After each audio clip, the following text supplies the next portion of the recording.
Honda pricing shifted quietly this year, and dealers are running out of 2026 allocations faster than anyone expected.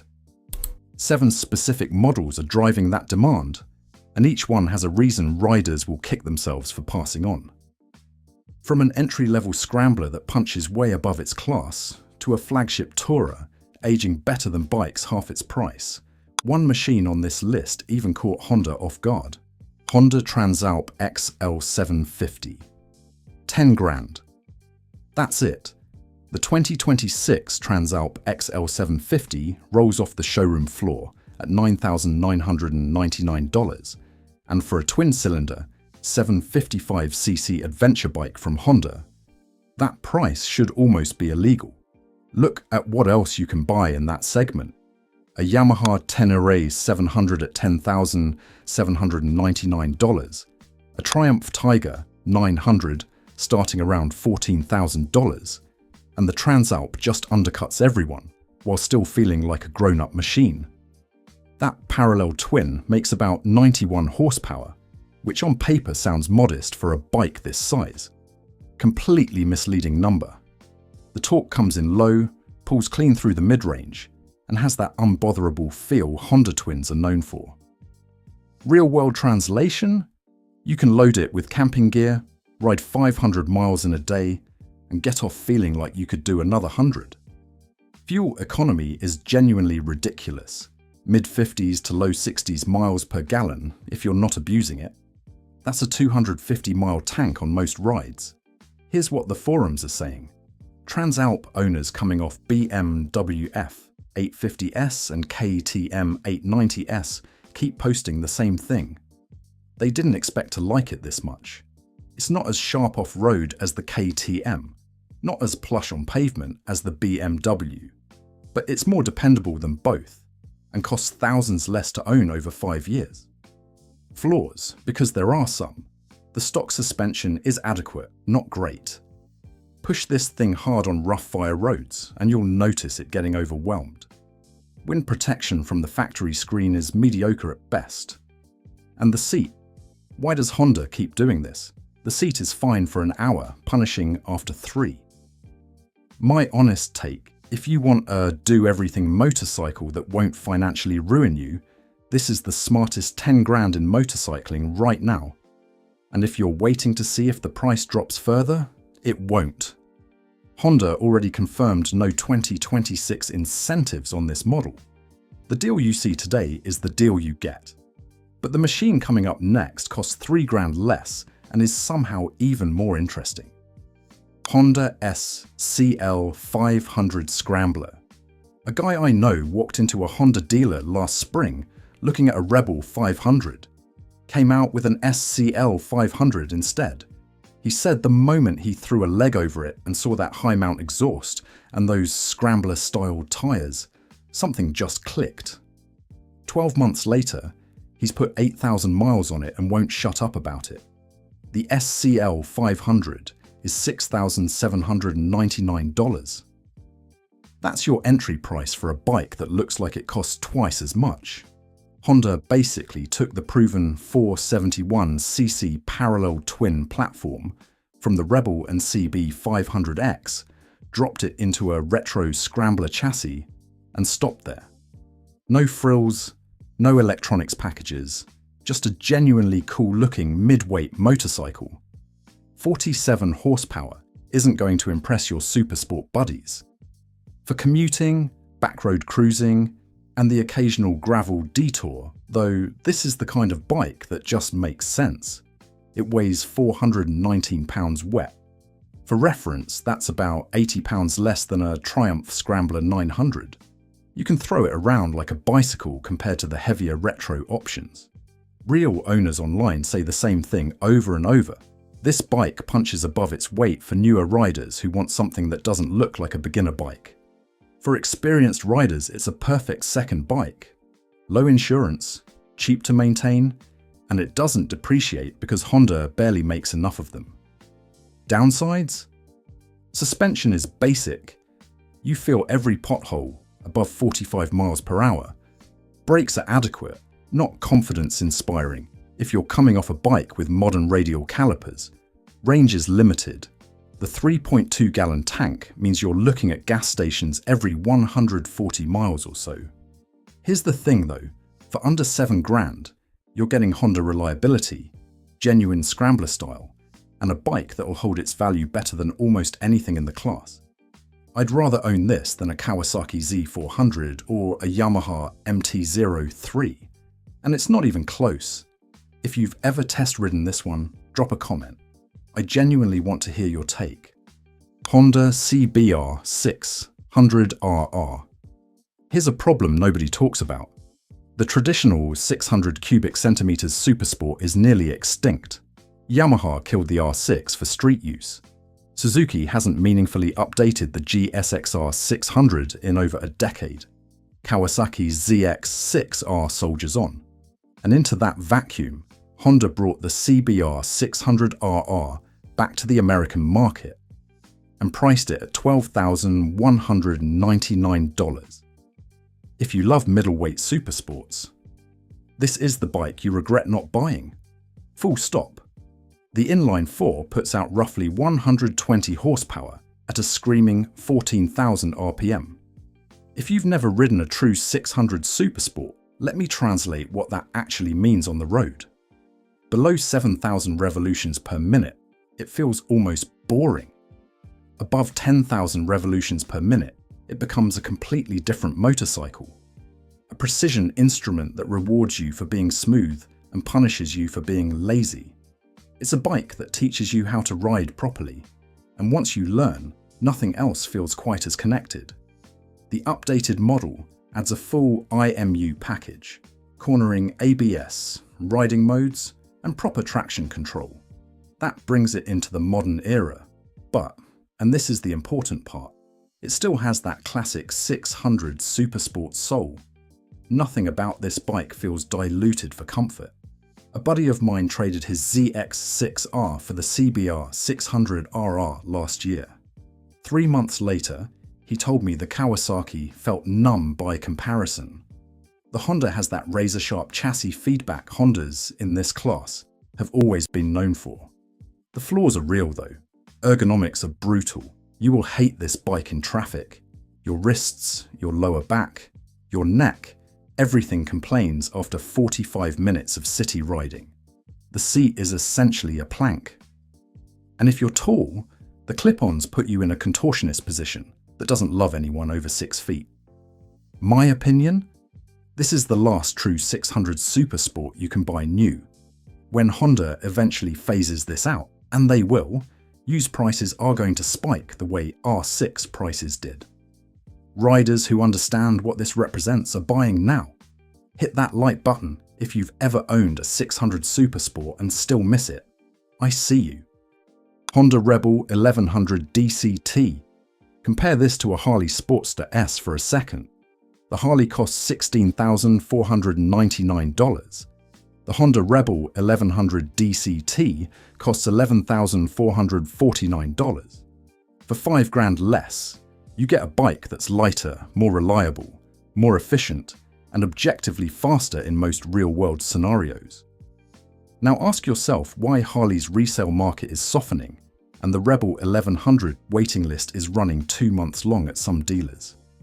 The 1084cc parallel twin is lifted straight out of the Africa Twin, detuned slightly, and tuned for cruiser-style low-end punch.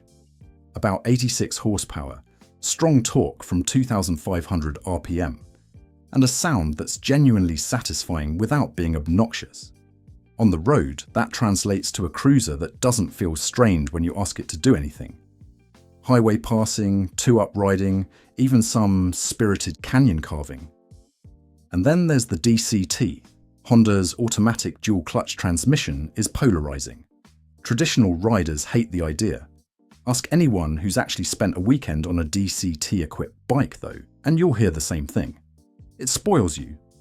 Stop-and-go traffic becomes effortless. On the highway, you forget it's there. Flip into sport mode and pull the paddle yourself, and it's faster and more precise than you could ever row through gears manually. Forum consensus on this bike is pretty clear. Riders who bought in expecting it to be a downgrade from their V-twin cruisers end up keeping it longer than they planned. Resale values reflect that. A 2-year-old Rebel 1100 DCT still commands 85% of its original MSRP in most markets. Downsides exist. The seat height is low, great for shorter riders, cramped for taller ones.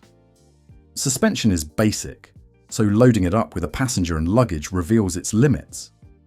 And the DCT adds weight plus about $700 to the price over the manual version. For me, this is the smartest cruiser on the American market right now. Not the most emotional, not the most badass looking, but the smartest. At this price, with Honda reliability, passing it up is a mistake. Speaking of mistakes people are quietly making, the following bike has Honda engineers watching waitlists climb faster than they expected. Honda CB650R E-Clutch. Here's the spec that actually matters. The CB650R now comes with Honda's E-Clutch system. That's an electronically assisted clutch that lets you ride the bike without ever pulling the lever if you don't want to. Pull the lever like a normal clutch. It still works. Come to a stop without pulling it? Also fine. Shift without the clutch? Perfect.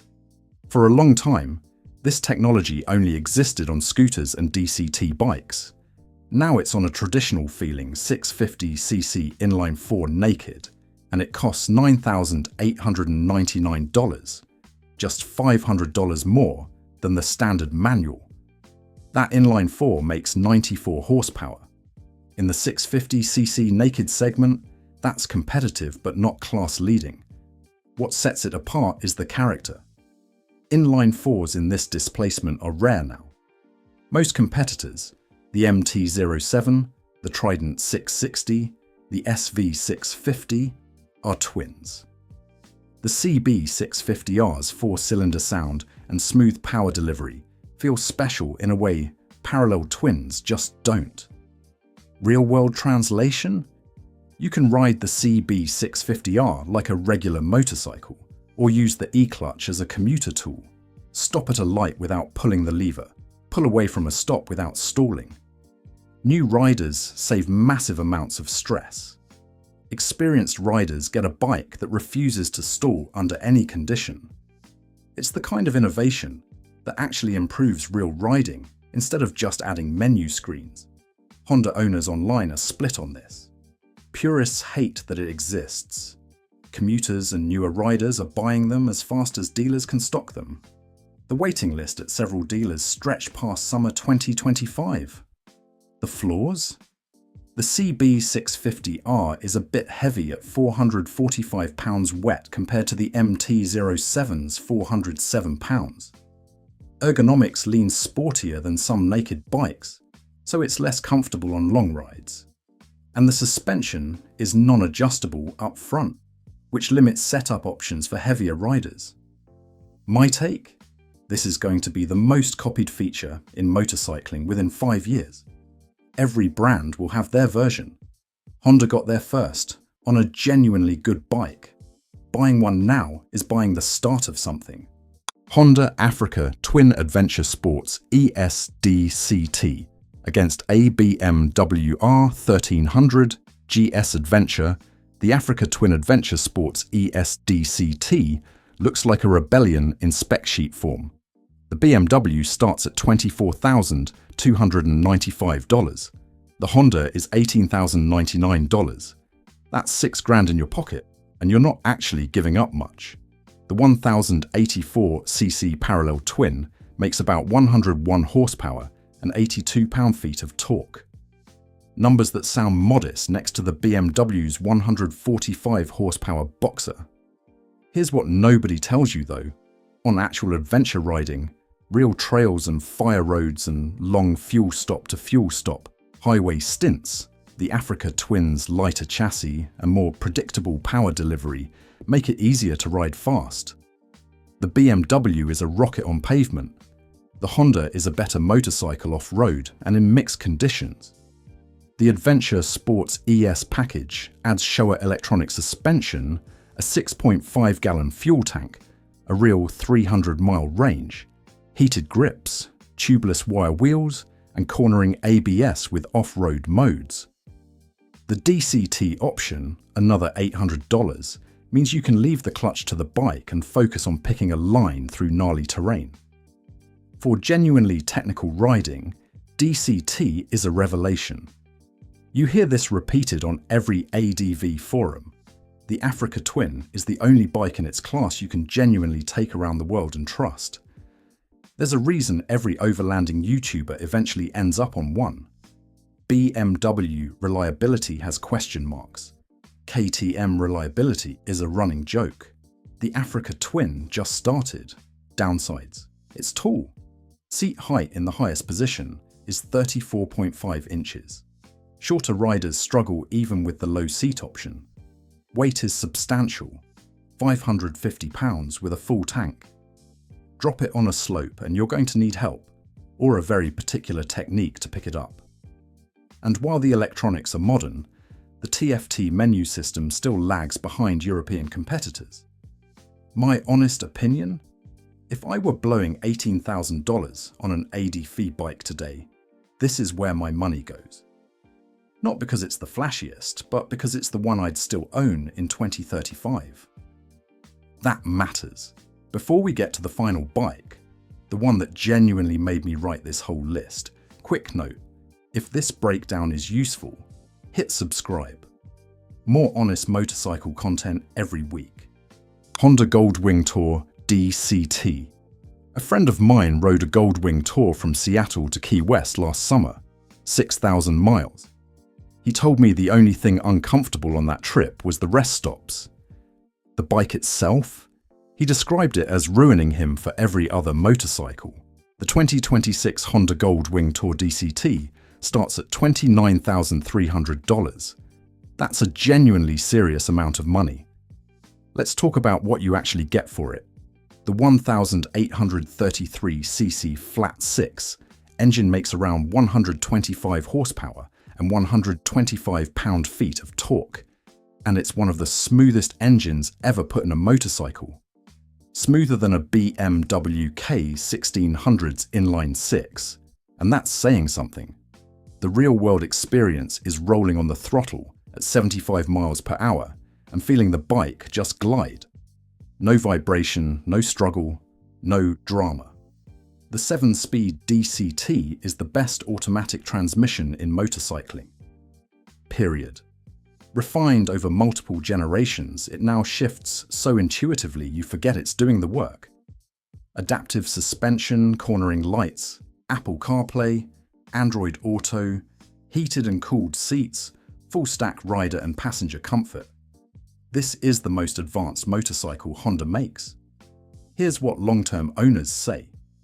Goldwing forums are filled with guys on their third or fourth wing, talking about bikes they've ridden for 200,000 miles or more. Consumable parts aside, these things are essentially indestructible. The resale market reflects that. A 5-year-old Tour DCT still sells for around $22,000. The downsides are real though. It's big, nearly 850 pounds with fuel. If you're not confident at low speeds, a Goldwing can intimidate you. Fuel economy is fine, not great, around 40 miles per gallon. And while the luggage capacity is excellent, it's still less than a BMW K1600 GTL or a Harley Road Glide Limited in certain configurations. But for pure long-distance touring, comfort, reliability, refinement, technology, nothing else in the market is actually better. Not the BMW, not the Harley, not the Kawasaki Voyager. Honda has already hinted that emissions regulations may force changes to the Flat 6 by 2028. If you want the current, fully developed, unmolested version of this legendary platform, summer 2026 is the moment. Which one would I actually put my own money on? Honest answer, the Transalp XL750. At $9,999, it's the most motorcycle per dollar Honda makes right now, and that value won't last. Prices are already creeping up. If I had an unlimited budget and was being purely emotional about it though, the CB650R. That bike is going to be a future classic, and owning one while you still can feels like a privilege. The pattern here is simple. Every one of these 7 bikes has either a pricing advantage, a technology advantage, or a rarity factor that isn't sticking around. Summer 2026 is the window. Which one are you actually putting in your garage? Drop it in the comments and subscribe. More honest breakdowns coming every week.